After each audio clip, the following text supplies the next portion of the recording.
wrong. All you have to do is believe in yourself. Never listen to what they say. Just believe and have faith. You can be anything you want. It's on you, whatever you want. Take the time to really search within and be who you want to be. Phoenix's alarm clock went off. It was 5:20 in the morning. Phoenix thought it was too early to get up, so he decided to hit his snooze bar on the alarm clock to wake him up 10 minutes later. Phoenix had forgot he had set his cell phone alarm. The alarm on his cell phone was set just in case he made a mistake and hit the wrong button on his alarm clock. His cell phone went off playing the ringtone of Black Eyed Peas' Boom Boom Pow. Phoenix loved to wake up in the morning with energy, with excitement, with his heart beating 5 times faster to get him ready for the day. But on this peaceful morning in the middle of spring, Phoenix did not want to get up. When he heard the ringtone come on, he quickly cut the cell phone off. Maybe not a good idea to do, knowing Broward County School Board is calling to see if their prompt is scheduled for them to lecture at the schools of Broward, Dade, and Palm Beach County. Usually if they don't get an answer from Phoenix, they will call his wife's cell phone. The alarm went off again, but Phoenix did the same procedure he did 30 minutes ago, rolled over and hit the snooze bar. He thought he could comfortably get back into his sleep for at least 15 more minutes. About time he got back into La La Land, his wife bounced on the bed, kissing him on his left cheek, saying, "Wake up, sleepyhead. We gotta hit the streets right now before traffic get hectic." He said with sleep in his voice. "I'm gonna get up. Give me 10 more minutes." She said, "10 more minutes, my ass? You getting up right now?" That's when she started jumping up and down in their king-size traditional cherry bed set that they got a good deal at Bear's Furniture Store on President Day. Phoenix yelled out, all right, I'm gonna get up." She say, "You better do what I say or..." Lilliana, Phoenix's wife, would never put her hands on her loyal, handsome, and respectful husband, but she will at times cut him with her sharp words she used. Phoenix dragged himself in their spacious bathroom, took a 7-minute shower. After washing the sleep out of him, he quickly brushed his teeth, put on his Brooks and Brothers suit, and walked out the house before his wife Lilliana could harass him. Lilliana and Phoenix get into their SUV, headed to Fort Lauderdale High School to encourage kids to stay in school until the end and graduate. Not only graduate, but also go higher in their education and attend at least 2 years of college. If college doesn't interest them, a vocational school would be beneficial. Phoenix reminisced when his wife had this big dream to change people's lives. And at first, he encouraged her, motivated her, prayed for her. He did all he could to make sure she made her dream become a reality. Working for the city of Broward at the Broward County Library, she had worked there for over 10 years. Then, out of nowhere, decided to survive on her own. After leaving her stable job for 10 years, she volunteered to lecture to people of the community at parks, recreation centers, and sometimes the beaches. The word has spread out about her making a difference on the street that Broward County School badly wanted to interview and asked her would she sign a 5-year contract with them, lecturing to children in schools of the Tri-County. Talking to the children about doing the right thing, about finishing what you start, never let peer pressure get the best of you, and never settle for less. But she wasn't going to sign any paper, no matter how much money was offered in the deal, until they hired her husband on staff so he could be her entourage, helping her when she needed help with her speeches, topics, paperwork, finances, and sometimes being a volunteer when she needed to do demonstrations on stage. Phoenix would never put his mouth and say it wasn't good in the beginning. It was the best thing they could ever dream of. But the dream began to fade to black because it never was his dream. He only pushed her to take steps to make it come true. He did what he did to make the dream possible, but now he wants to work on his dream, which is being a songwriter. Ever since he's been full-time co-working with his wife, he doesn't have time to write beautiful music like he once did. He wants to tell his wife he wants to get out, but he never have the heart to say what's on his mind. But hopefully soon things will change. They had gotten home around 5 in the evening. They're both a little tired, want to eat a homemade meal, take a shower, and fall asleep to a good movie on HBO. That usually in the order Phoenix does, but Lilliana's on the next speech to write about. Lilliana probably won't eat until 9 or 10 and usually go to sleep around 12 in the morning.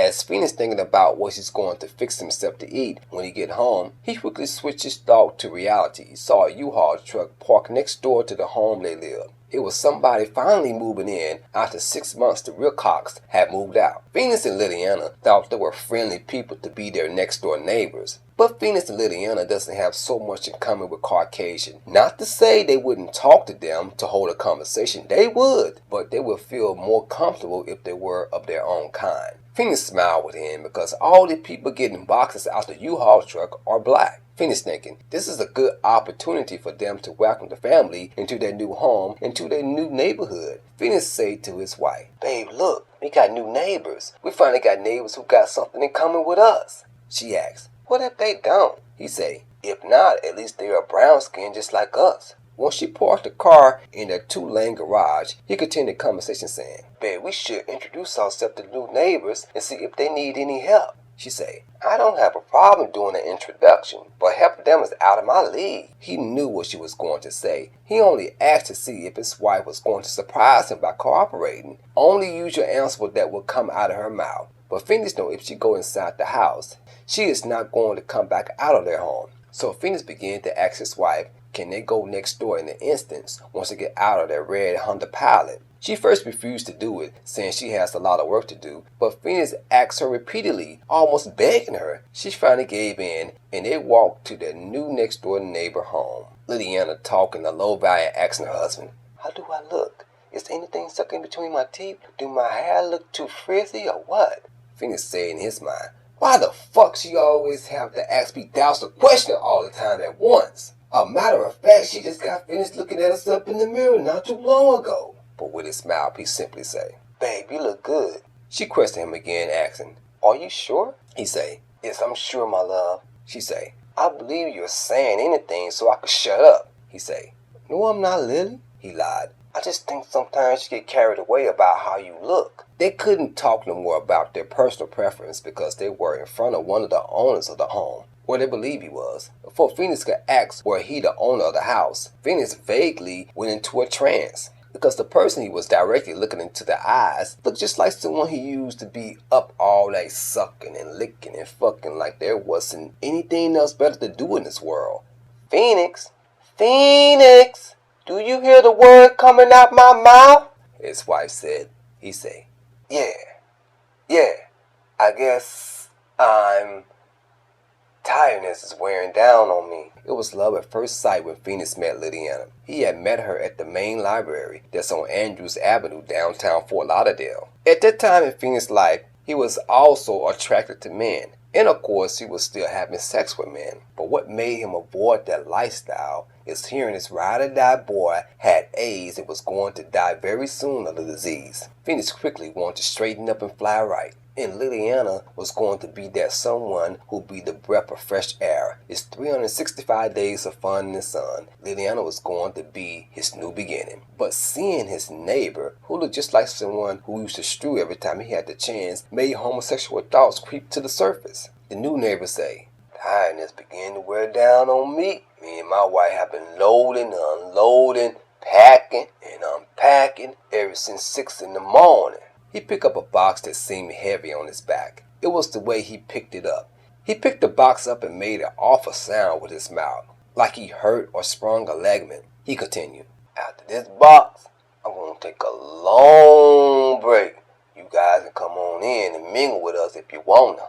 Lillian was the first person who decided to go back home and get herself prepared for tomorrow. Phoenix stayed and wanted to get to know the Richardson family. "Where you guys moved from?" Phoenix asked their new neighbor. Tyrone say, "From Lauderhill." Phoenix asked, "Are you new homeowners?" "Yep. Now at the age that I want to have something of my own I can invest in and pass it on to my kids." Phoenix asked, "How many kids you have?" Tyrone say, "I have 2 kids, a boy and a girl. But not by my second wife. It's from my first wife." Tyrone's wife say, "The sandwich are made the way you like it, baby. Better get it while it's hot." Tyrone asked Phoenix if he would like to join him. Phoenix said no. Tyrone wasn't hungry for sandwiches. He was hungry for some smothered pork chops and rice-a-roni, green beans, and jiffy cornbread. Wash it down with some fruit juice red Hawaiian punch. Before he left the Richardson new home, He let them know if they need any help or anything in general. Phoenix and his wife are here to help them. How did everything go helping out the new neighbors? Lilliana asked. He say, actually, I changed my mind about helping. She asks, why? He say, babe, I'm hungry. I need a full course meal in me.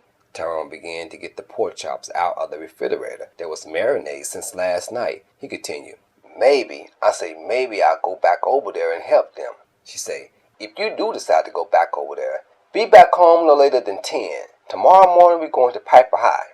Phoenix knew they had to attend Piper High School tomorrow morning. He is the one who write their schedule down and let her know because sometimes she had a tendency to forget where the next location where they're going to touch change people's lives. Phoenix really wanted to do his daily habits that he do after work, but he said fuck it and went back over to Richardson's home. The doorbell rings. Kimberly asked Tyrone, are you expecting anyone? Tyrone say, hon, now you know I'm not expecting anyone when you know this house is not in order yet. Kimberly said to herself, it probably be what's the name from next door. Tyrone said, huh? What you say? Kimberly didn't answer her husband, but went ahead and opened the door. It was Phoenix, the next door neighbor. Phoenix asked if they still need any help. Kimberly told Phoenix to come inside and ask her husband because she didn't know for sure if he was done for the day or not. Tyrone said to Phoenix, man, I'm through for the day. Tyrone looked at his 40-inch plasma TV in which Comcast had come today and cut on the cable. Tyrone continued, guess I'm chill in the backyard near the lake. Do you drink any alcohol beverages?